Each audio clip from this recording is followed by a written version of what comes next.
third Lizzie Walsh video this week. 200 butterfly. We're going to be right here.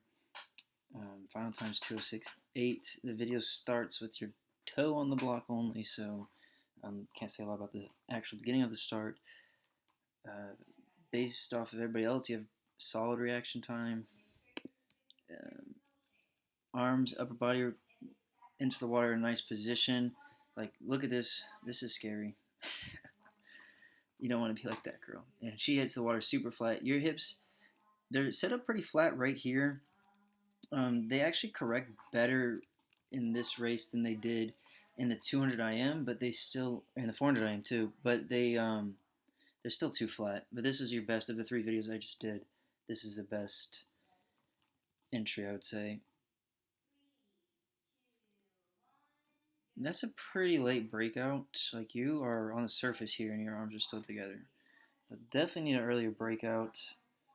Keeping your head down on the breakout is great. If you can keep that for the whole 200, that would be money. Now, with the slow breaths, I'll show you on this next one. That's a long wall. So let me pause it here. So with the slow breaths, what I mean, again, so we're going to take a breath on this next stroke. So you come up early on the breath, which is great, but now we're holding it for too long because you're still breathing and your head only gets in the water when you're right here about to start the YMCA dance. Now, if we take a look at this girl up here who, whenever she breathes, look, she's breathing here, head down, and her arms are right there, straight across in like a T position. So we need to get our head down earlier, probably at least to that position. It's really just such a small fraction of a second, but it makes a difference in your positioning and your ability to get your hands over. Also, with your hands coming over, they enter in a nice position. Like, this is exactly where you want them to hit, right in line with your shoulders. You're entering with your thumb and index finger first, really nice. But you're crashing in, so they swing over, and then you have no control over them as they actually are entering the water, and you're causing a lot of splash up front, which tells me that you're not in control. So what you have to do is really place your hands in the water. And that takes a lot of core and shoulder strength. But as you're bringing them in front, you want to place them right there in front of you, set up the catch position, and then initiate the pull. But what you're doing is you're just crashing into it and then pulling, and you have a fine pull. We're just not setting it up the right way. Coming into the turn. Turns could be a little tighter, I think. Like, your actual approach to the wall, your breakout, your underwaters and everything. Like, not a lot of complaints there. Well, your underwaters could be way more efficient. But regardless of the distance, the speed that you're going to the turns, like, they need to be tight regardless. And so, like, obviously the 50 fly and the 200 fly, or your fly turns on 400 IM, whatever, like, that open turn, it needs to be tight regardless of how fast you're coming into the wall and how many kicks you're going to take underwater off of it. They're solid turn. They could just be even tighter. And again, that's like a super easy fix. Okay. I'm kind of curious, like, let's see.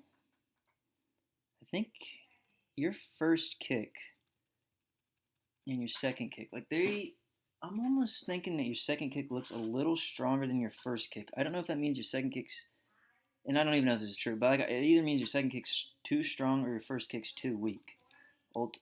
Probably I'd want your first kick to be stronger. I don't know if it's just the angle of this, and it's not like I can measure how strong a kick is watching a video. But I'd kind of like to take an underwater look at that at some point. Okay. Coming off the wall, looking at the breakout.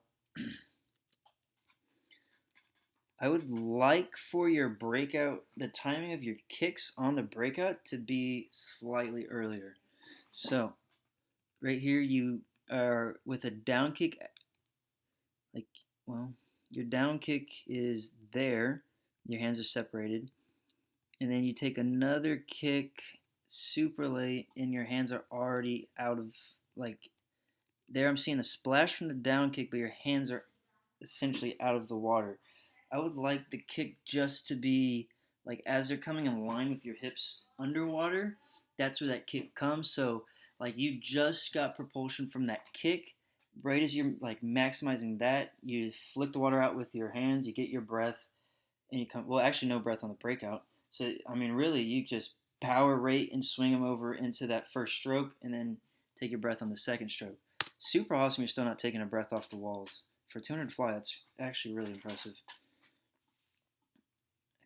I think there's another 50 after this. I wasn't really counting. Yes. Okay. So you come in probably 10 meters almost for the first few walls. Now you're kind of backing off maybe 7, 8 meters. Again, with your kicks, like they are consistent and you're sticking to it. They're not that efficient, so we could definitely improve your kicks a lot. And even taking the same number of kicks will get you way further and save you a lot more energy. Coming in to the wall, breathing every other stroke the whole way, sticking to your pattern, keeping the head down inside the flags. That's super awesome.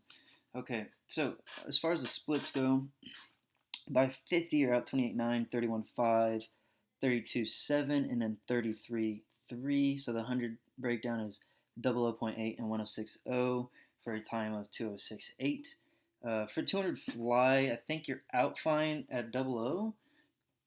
It's just the back half is where you're really hurting, and you didn't fall apart in your race. So I mean, it's not. I mean, this is a great time. But back 32.7 and 33.3, we're kind of just climbing each split instead of keeping it consistent. I would like to see something more along the lines of, a 29.0, a 31 mid, a 32 low to mid, and then another 32 low to mid, and that already drops your time. Let's say another half second, or a second and a half. That brings you down into 105 or 205 low, and then there's a lot you can do there. But that's a really great swim, and there's a lot of room for improvement. Just keep working hard, and we'll address some of this at practice for sure.